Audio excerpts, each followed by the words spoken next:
Another day, another mini vlog na naman tayo for today's video in a day in my life ng isang raketerang bireterang pilingera, Asia's Remix. Kita naman mga karimix kung ano ang ginagawa ko. At dahil medyo nagpapakita nga ang araw sa kalangitan kahit medyo makulimlim ay naisipan ko pa rin maglaba na ng labahin ko. Puno na nga yung washing ko kaya naman talagang hindi na ako mapakali. Kaya habang nagsasampay ako talaga namang nananalangin ako na wag naman sana umulan. At dahil sa isip ko nga na baka umulan na naman ito sinabay-sabay ko na nga ang paglalaba at paglilinis pati sa kusina. Mga kurtina ko inilabang ko na rin nakalimutan ko hindi nga pala unlimited. Pagod mga karimix na halos 1 PM na mahigit na nga ako natapos at ang ginawa ko mga karimix na makaka-relate ang iba rito na talaga namang Pasko at bagong taon talagang general cleaning. Yung mga hindi mo nadadaanan or nalilinisan sa araw-araw talaga namang kakalkalin at lilinisan mo. Pasensyahan nyo na nakitang-kita na mga kaluluwan, kaloob-looban itong aming kusina. Pati na rin nga itong aming CR na akala mo naman pagkalaki. Hindi nga namin magalaw at mapaayos ang bahay na to dahil hindi naman to amin at nagre-rent nga lang kami. Inshallah next year bago mag 2026 nakalipat na nga kami sa aming bahay talaga na masasabing amin. Sana all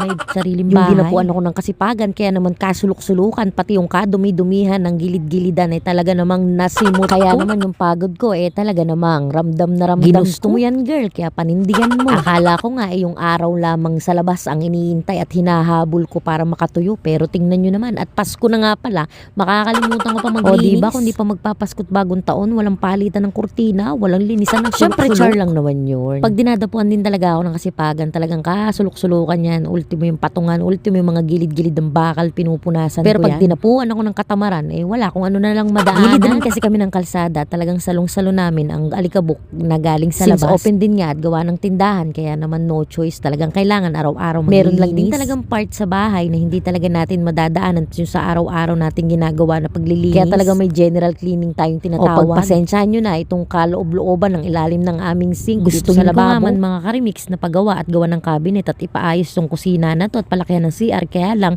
hindi nga sa amin. Kaya naman yung gusto kong gawin at gusto kong ipaayos at gusto kong maging itsura ng aming kusina doon na lang namin gagawin sa aming magiging bahay. Ituturo ko rin kayo sa aming magiging bahay soon mga karimix. Malapit na sa ngayon nga mga karimix ay pagtiyagaan muna natin tong ating setup ng ating mga gamit at linis-linis na lang gusto ko rin talaga sa kusina may mga cabinet para naman naka-maximize lahat ng mga gamit. At ayoko rin talaga yung iba-iba at hiwa-hiwalay at kung saan nakalagay kaya naman talagang paglipat namin sa aming magiging bahay yun talaga ang aming pagagawa muna. At talagang masusunod na kung anong gusto naming gawin at kung anong gusto naming itsura ng aming bago kusina. Bago ko nga pala to tinapos mga karimix kumain nga muna kami kaya naman meron nga akong mga nakasalansan na pinggan dito sa lababo. At saka ko tinuloy itong paglalagay ko ng kurtina at pagsasalansan sa ilalim at hindi ko na rin nga nabidyohan yun dahil pagkatapos namin kumain yun agad ang ginawa ko. After nga ng lahat ng ginawa ko sa kusina, pinakuha ko na nga itong mga damit na ilang tuyo na para matipid ko na alam ko na nagbabadya na naman at may umaambun-ambun na. Hinabol ko lang talaga itong ilang oras na mainit.